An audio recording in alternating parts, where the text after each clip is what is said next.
오늘 말씀은 소문난 교회라고 하는 제목으로 여러분과 나누기를 원합니다.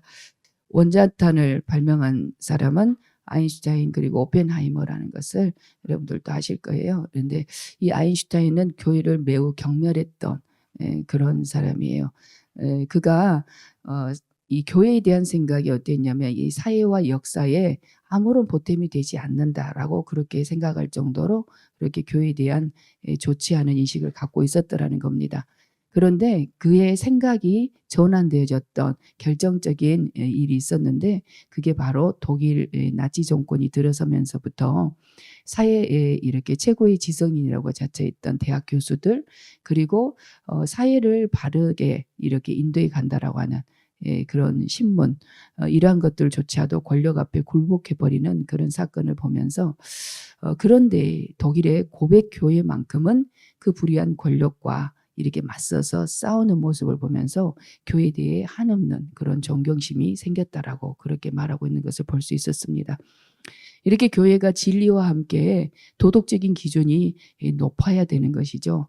그래서 정말 세상 가운데 우뚝 서는 그런 교회가 되어야 될 줄로 믿습니다. 그런 의미에서 우리 교회가 어떻게 이런 교회가 될 수 있을지 오늘 말씀을 통해서 우리가 듣는 그런 시간이 되었으면 좋겠습니다. 신약 성경을 크게 복음서 그리고 역사서, 서신서, 묵시록 이렇게 분류할 수 있습니다. 특별히 서신서는 21권으로 되어 있는데 그 가운데 바울이 쓴 서신서가 13권이라고 이렇게 합니다. 근데 그 가운데 데살로니가 전서 지금 오늘 저와 여러분이 살펴보는 이 데살로니가 전서는 바울이 쓴 서신서 중에 가장 제일 먼저 기록되어진 서신서라는 거죠. AD 51년경에 이렇게 쓰여진 것으로 추정합니다. 이제 데살로니가 교회가 탄생하게 된 배경에 대해서 잠깐 말씀드리려고 해요. 사도행전 17장에 보게 되면은 어떻게 데살로니가 교회가 이렇게 생겼는지 그에 대해서 잠깐 언급해 놓고 있는 것을 볼 수 있는데 사실 바울은 지중해를 중심으로 해가지고 이렇게 로마 제국 전역을 이렇게 3차에 걸쳐서 선교 여행을 다녔다라는 것을 우리는 잘 알고 있습니다. 그래서 바울은 가는 곳마다 복음을 전했고 그곳에서 영접한 이들에 의해서 교회를 설립하는 그런 일들을 계속 해왔어요. 데살로니가 이 교회는 2차 전도 여행 때 이곳을 방문을 해가지고 복음을 전했고 교회를 세웠어요. 몇 주간 머물렀냐면 3주간 머물렀던 교회. 아주 짧은 기간 동안 머물렀다는 거죠. 근데 이제 바울은 이 데살로니가에서 누구를 만나게 되면 야손이라고 하는 사람의 집에 들어가서 거기에서 거처를 삼고 복음을 전하게 되는 거죠. 3주간 머물렀는데 복음의 열매가 있었어요. 복음이 경건한 이런 헬라인들 그리고 또 뭐냐면 귀부인들에게 이렇게 복음이 증거져서 그들에게 이제 교회가 이렇게 탄생을 하게 되는 것을 볼 수 있습니다. 사도행전 17장 4절 우리 한번 읽어볼까요? 시작. 그 중에 어떤 사람 곧 경건한 엘라인의 그 무리와 적지 않은 귀부인도 고난을 받고 바울과 실라를 따르나 그랬어요. 그런데 바울이 3주 동안 있는 동안에 어떤 사건이 일어나냐면 이제 유대인들의 이런 박해가 일어나게 됩니다. 그래서 그곳에 있을 수 없어가지고 베레아로 이렇게 이동해 가는 것을 볼 수 있어요. 그런데 3주 동안 머무르면서 사실은 이렇게 영혼의 결실을 얻기가 무척 쉽지 않다라고 하는 것을 여러분들도 익히 아실 거예요. 그런데 그가 이렇게 영혼의 결실을 얻게 된 것은 우리 데살로니가 전서 2장 7절부터 8절 우리 한 목소리로 합독해 보도록 하십니다. 시작. 우리는 그리스도의 사도로서 마땅히 권위를 주장할 수 있으나 도리어 너희 가운데서 유순한 자가 되어 유모가 자기 자녀를 기름과 같이 하였으니 우리가 이같이 너희를 사모하여 하나님의 복음뿐 아니라 우리의 목숨까지도 너희에게 주기를 기뻐함은 너희가 우리의 사랑하는 자 됨이라. 아멘. 예, 유순한 자가 돼서 유모가 자기 자녀를 기름과 같이 했다. 그리고 자기의 목숨을 내어줄 정도로 그런 심정으로 복음을 전했다라고 하는 것을 알 수가 있어요. 그래서 뭐냐면 이런 영혼의 결실을 맺는다고 하는 것은 이런 예수 그리스도의 심장, 그 사랑이 아니고는 영혼의 결실을 맺기 어려운 것을 우리는 이렇게 알고 있어요. 그래서 바울은 이러한 마음으로 전도를 했다라는 것이죠. 그리고 또 뭐냐면 바울의 그 삶이 사람들로 하여금 인정받을 수 있는 그런 삶의 태도를 가지고 있었어요. 살해를 받지 않았고, 그리고 또 뭐냐면 교회에 폐해를 끼치지 않기 위해서 자기가 밤낮으로 일을 하면서 복음을 전파했다라고 이어서 9절에 그렇게 말하고 있는 것을 볼 수가 있습니다.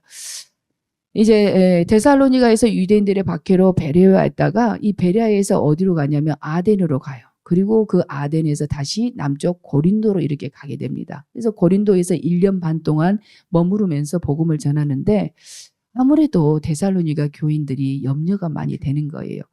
데살로니가는 당시 로마 제국 내에 있었잖아요. 그래서 로마 지배하에 있었기 때문에 황제 숭배를 강요당하던 때였다라는 것이죠. 네, 그럴 뿐만 아니라 외부적으로 다신교 그런 문화권 속에 있었고 내부적으로는 유대인들의 이런 박해가 극심한 때였기 때문에 참 영적으로 힘든 상황 속에 놓여져 있었어요. 복음을 그 기간 동안에만 받고 양육을 제대로 받지 못한 상황 가운데 있었다라는 거예요. 그럴 뿐만 아니라 로마 지배하에 있어서 경제적인 이런 압박들이 굉장히 심했고, 그래서 영적으로나 육신적으로 쉽지 않은 상황 속에서 데살로니가 교인들이 신앙생활을 해야 했다는 거예요. 그러니 행여 신앙에서 떨어지지는 않을까 바울의 염려가 있었더라는 겁니다. 그래서 바울이 누구를 보내게 되냐면 디모데라고 하는 자신의 영적인 아들, 1차 전도 여행 때 만나서 복음을 전했던 그 디모데라고 하는 청년을 이제 파송을 하는 거예요. 그곳의 교회 형편을 좀 알아보고 와라 라고 했던 거죠.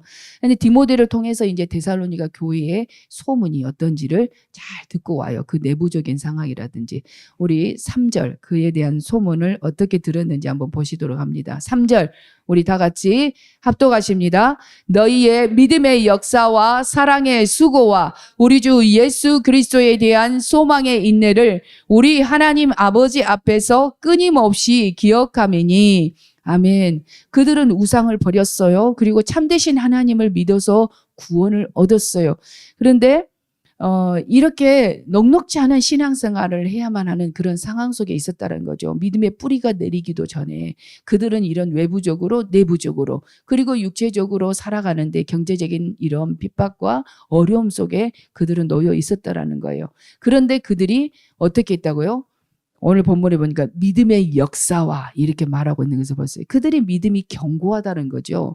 사랑의 수고가 있어요. 이렇게 어려운 중에서도 주님을 사랑하는 그 마음으로 교회 공동체 지체들 가운데 사랑을 하는데 수고한다라는 이 표현 자체는 뭐냐면 아주 쓰러질 정도로 그렇게 자신의 몸을 다 들여서 헌신하고 있는 그들의 모습에 대해서 신앙생활의 자세에 대해서 이렇게 이야기를 하고 있는 거예요. 믿음의 역사와 사랑의 수고 그리고 예수 그리스도에 대한 소망의 인내를 이렇게 우리 하나님 앞에서 끊임없이 기억한다라고 말하고 있어요. 그들은 예수님의 재림을 고대하면서 이렇게 신앙생활을 아름답게 했다라고 말하고 있어요.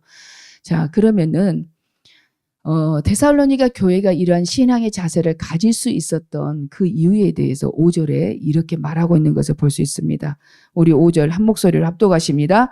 이는 우리 복음이 너희에게 말로만 이른 것이 아니라 또한 능력과 성령과 큰 확신으로 된 것임이라. 우리가 너희 가운데서 너희를 위하여 어떤 사람이 된 것은 너희가 아는 바와 같으니라. 아멘. 말로만 너희에게 이른 것이 아니라는 거죠. 거기는 그리스 헬라 문화권 속에 있기 때문에 철학자들이 많잖아요. 말로 얼마든지 사람을 설득할 만한 그런 논리를 펼 수 있는 곳이 바로 그들의 문화권 속에 있었다는 거예요. 그래서 뭐냐면은 사람의 귀를 즐겁게 하는 말로 사람을 감화시킬 수 있는 그런 능력이 그들에게는 있어요. 그런데 이 복음이 말로만 그들에게 이르지 않았다라고 말하고 있어요. 어떻게요? 능력과 성령과 큰 확신으로 되었다라는 것이죠. 그래서 지금 이 데살로니가 교회 성도들이 변화해서 믿음의 역사와 사랑의 수고를 하고 소망의 인내 가운데 있었던 것은 바로 이와 같이 복음이 성령의 능력 속에서 전해졌기 때문에 그렇다라고 지금 이야기하고 있는 것을 볼 수가 있습니다. 자, 그래서 이것에 대해서 우리가 실례를 성경 속에서 찾아보면 좋겠다 싶어서 제가 이렇게 몇 군데를 사건을 찾아봤어요.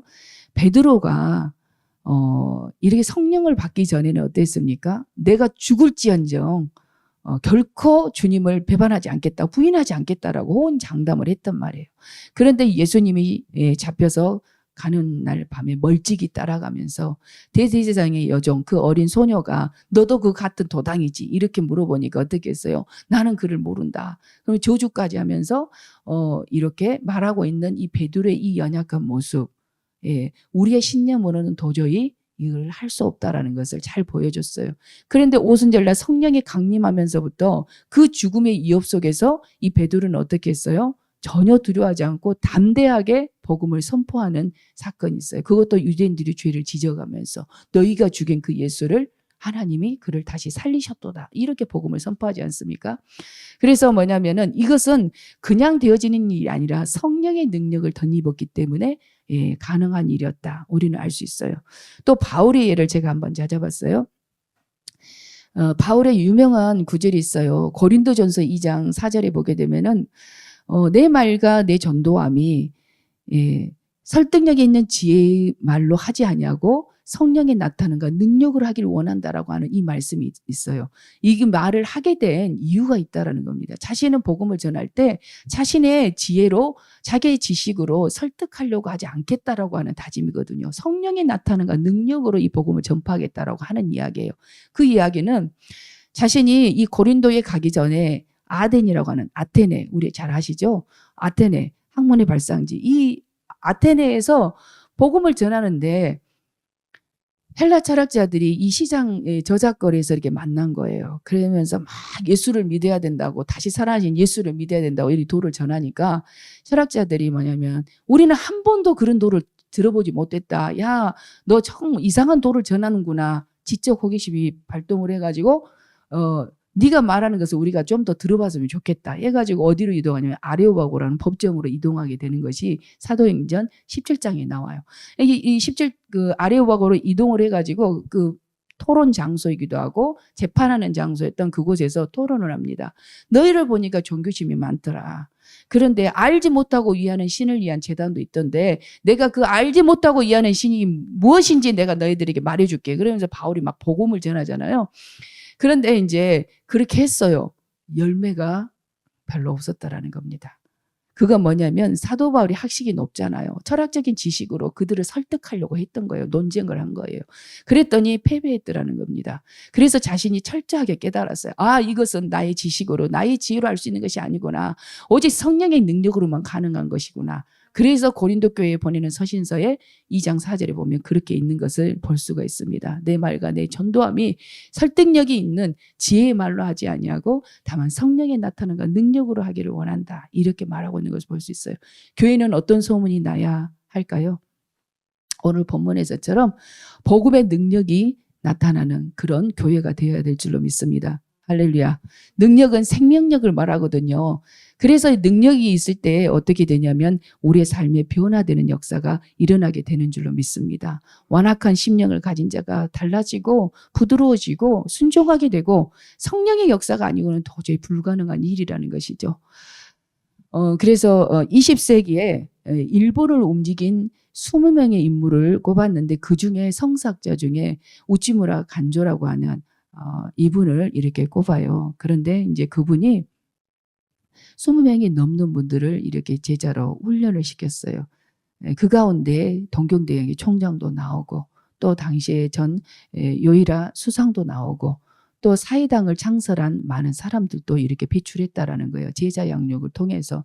일본은 사실 복음화율이 0.3%밖에 안 돼요. 기독교가 들어가기에는 우리나라보다도 훨씬 더 빨리 들어갔는데도 불구하고 기독교 복음화율이 0.3%, 우리나라는 25%입니다. 인구에. 그래서 사실은 일본은 상류층으로 대상으로 복음이 전파되어지고 있고 우리 한국은 뭐냐면 하층으로 이렇게 먼저 이렇게 복음이 전해졌던 역사적인 기록을 볼 수가 있어요. 그런데 어린 자녀들에게 계속 복음을 이렇게 심어주고 주일학교가 왕성하게 일어나면서 우리나라가 이렇게 복음화율이 높게 되었다라고 하는 그런 자료를 볼 수 있었어요. 여러분들에게는 어떤 변화가 있으십니까? 우상을 버리셨어요. 참되신 하나님을 믿고자 마음의 구세주와 주님으로 영접하여 그리스도인이 되셨어요. 그런데 세상과 하나님 사이에서 머뭇머뭇하고 우리가 우왕좌왕하고 있으면 안 되겠지요. 혹시나 그런 모습이 있다라면 우리가 그런 모습들을 내어버리는 그런 은혜가 있기를 예수님의 이름으로 축원합니다. 아멘. 두 번째, 데살로니 교회에 대해 어떤 소문이 났냐면요. 6절에 보니까 또 너희는 많은 환난 가운데서 성령의 기쁨으로 말씀을 받아 우리와 주를 본받은 자가 되었다라고 이렇게 말하고 있어요. 성령의 기쁨으로. 성령의 기쁨. 예수님을 믿고 나서 가장 큰 변화는 뭐냐면 우리 안에 내적인 변화가 있어요. 무엇이냐면 기쁨이 있습니다. 이것이 그냥 내가 일어나는 기쁨이 아니고요. 성령께서 주시는 기쁨이에요. 당시 이 데살로니가로 이동할 때 빌립보에서 유대인의 밖에 속에서 데살로니가로 이렇게 왔어요. 그런데 빌립보에서 이 데살로니가까지는 몇 마일이냐면 6마일이에요. 거의 10km가 다 되는 그 거리를 밤중에 이렇게 도망쳐 왔단 말이에요. 그런데 피신해서 그렇게 와가지고 복음을 증거했는데 그들 안에는 무엇이 있었냐면은 바울과 그 일행에게는 성령의 기쁨이 있었다는 거죠. 그래서 성령의 기쁨이 그대로 전해진 거예요. 그래서 말씀을 받아 우리와 주를 본받은 자가 되었다. 이렇게 말하고 있는 것을 볼 수 있습니다. 자, 세 번째 어떤 소문이 났냐면은 마게도냐와 아가야의 모든 믿는 자의 본이 되었다. 라고 이렇게 7절에 말하고 있는 것을 볼 수 있어요. 마게도냐와 아가야에 그 많은 도시들이 있는데 그 가운데에 모든 믿는 사람들의 본이 되는 그런 교회였다라고 이렇게 말하고 있어요. 이건 대단한 겁니다. 예. 우리 인생은 어디에다가 목적을 두고 목표를 설정하고 사느냐 이것에 따라서 우리의 인생의 향방이 달라지고 다른 삶을 살게 되는 것을 보게 됩니다. 내가 이 세상에 성공을 목적을 두고 그렇게 살아가게 되면은 내가 권력을 쫓아서 그리고 다른 어떤 세상 일에 분주해서 그렇게 살아가게 된다라는 거예요. 그래서 삶의 태도와 방식도 세상의 것들을 추구하면서 이렇게 살아가게 돼요. 그런데 뭐냐면 하나님께 우리가 마음을 정하고 그리고 하나님께만 고정된 그런 마음으로 우리가 신앙생활을 하게 된다면 우리의 삶의 가치관도 달라지고 그리고 모든 사건을 대하는 삶의 태도도 달라지게 되는 줄로 믿습니다. 그래서 뭐냐면 치열한 경쟁 속에 있는 세상 사람들처럼 마음이 각박하지가 않아요. 다른 사람이 잘 되면 같이 축복해주고 그리고 뭐냐면 내가 좀 부족한 거 있으면 더 도전을 받아서 열심히 하려고 하고 이렇게 되는 것이지 상대가 잘 된다고 해서 깎아내리거나 그리고 끌어내리거나 미워하거나 시기하거나 그러지 않는다는 거죠. 이렇게 가치관이 달라지는 그런 상황 속에 우리는 살아간다는 것을 우리는 잘 알 수 있습니다. 데살로니가 교회 성도들이 바로 이렇게 주님을 닮은 모습으로 주님을 본받아 그렇게 모든 믿는 자의 본이 되었다라고 하는 것이 소문이 났다라고 이렇게 말하고 있습니다. 우리 한국교회는요. 초대교회 때 예수 믿는 사람 하면 가장 특징이 무엇이냐면은 정직하다라고 하는 말을 많이 들었어요. 정직하다, 도덕적으로 그리고 굉장히 믿을만하다. 이렇게 생각했을 때가 한국교회 초대교회의 모습이었다는 것이죠. 정직성에 대해서 말을 많이 하고 있었어요. 그리고 뭐냐면 술 안 먹고 담배 안 피운다. 뭐 이런 정도. 그래서 지금도 예수 믿으면 이렇게 해야 되지 않느냐라고 하는 믿지 않는 사람들의 기준이 이렇게 다 돼 있는 것을 볼 수 있어요. 그래서 기독교가 들어오면서 문명이 대치됐고 또 미신 숭배나 이런 것들이 다 버려지고 또 그 가운데 뭐냐면 금연, 금주, 또 애국, 애족 운동이 이렇게 생겼던 것이 기독교가 해왔던 그런 일들이에요. 그래서 한국 근대사에 참으로 이 기독교가 끼쳤던 영향은 우리나라에 대단하다라고 하는 것을 우리는 잘 알고 있습니다. 그런데 이 지금은 뭐냐면 세속주의 물결이 교회 안에 많이 들어와서 인본주의로 많이 흘러가고 있는 한국교회의 모습을 뭐 제가 말씀드리지 않아도 여러분들도 잘 알고 있으리라 봅니다.